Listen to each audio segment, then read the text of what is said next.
RJ 42 का patch card बनाते हैं, आरजे 42 का कनेक्टर कैसे लगाते हैं देखते हैं आगे। ये फिल्म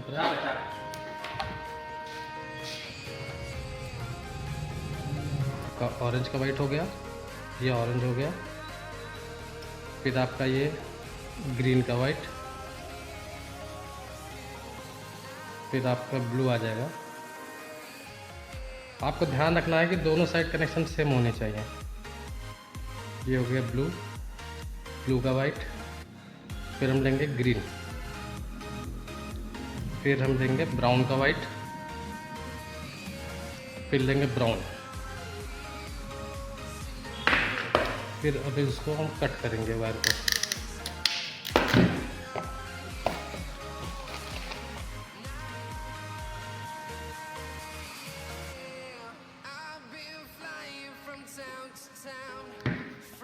फिर देखेंगे वायर बैठ गई हमारी सारी, वायर बैठ से सर्च करेंगे।